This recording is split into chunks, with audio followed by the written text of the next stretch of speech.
It's a rather simple question that quickly gets to the core of someone's sense of well-being and legitimacy. Did your childhood leave you feeling that you were, on balance, okay as you were, or did you somewhere along the way derive an impression that you needed to be extraordinary in order to deserve a place on the earth? And, to raise an associated question, are you therefore now relaxed about your status, or else either a manic overachiever or filled with shame at your so-called mediocrity?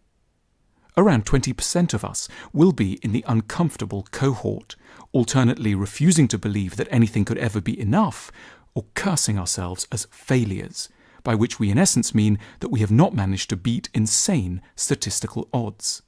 At school, we probably worked very hard, not because we were drawn to the topics, but because we felt compelled for reasons that were, at the time, not entirely clear. We just knew we had to come close to the top of the class and revise every evening. We may not be exceptional right now, but we are seldom without an acute sense of pressure to be so.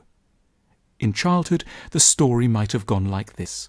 A parent needed us to be special, by virtue of intelligence, looks, or popularity, in order to shore up a floundering sense of their own self.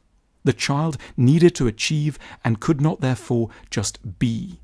Their own motives and tastes were not part of the picture. The parent was privately in pain, unable to value themselves, battling an unnamed depression, furious with the course of their own lives, perhaps covertly tortured by a spouse. And the child's mission, for which there was no option but to volunteer, was to make it all somehow better. It seems odd to look at achievement through this lens, not as the thing that the newspapers tell us it is, but very often as a species of mental illness. Those who put up the skyscrapers, write the best-selling books, perform on stage, or make partner may in fact be the unwell ones. Whereas the characters who, without agony, can bear an ordinary life, the so-called contented mediocrities, may in fact be the emotional superstars, the aristocrats of the spirit, the captains of the heart. The world divides into the privileged, who can be ordinary, and the damned, compelled to be remarkable. The best possible outcome for the latter is to have a breakdown. Suddenly, after years of achievement, they can, if they're lucky, no longer get out of bed. They fall into a profound depression. They develop all-consuming social anxiety. They refuse to eat. They babble incoherently. They in some way poke a very large stick in the wheels of day-to-day life and are allowed to stay home for a while. A breakdown is not merely a random piece of madness or malfunction. It can be a very real, albeit inarticulate and inconvenient, bid for health. It is an attempt by one part of our minds to force the other into a process of growth, self-understanding and self-development which it has hitherto been too cowed to undertake. If we can put it paradoxically, it is an attempt to jumpstart a process of getting well, properly well, through a stage of falling very ill. In an apparently ill state, we might cleverly be seeking to destroy all the building blocks of our previous, driven, yet unhappy careers. We may be trying to reduce our commitments and our outgoings. We may be trying to throw off the cruel absurdity of other people's expectations. Our societies, that are often unwell at a collective and not just at an individual level, are predictably lacking in inspiring images of good enough, ordinary lives. They tend to associate these with being a loser. We imagine that a quiet life is something that only a failed person without options would ever seek. We relentlessly identify goodness with being at the centre, in the metropolis, on the stage. We don't like autumn mellowness or the peace that comes once we are past the meridian of our hopes. But there is, of course, no centre, or rather the centre is oneself. Occasionally an artist will make things that bring such pathetic wisdom home. Here is Montaigne capturing the point in the third volume of his essays, written a few years before his death towards the end of the 16th century. Storming a breach, conducting an embassy, ruling a nation are glittering deeds.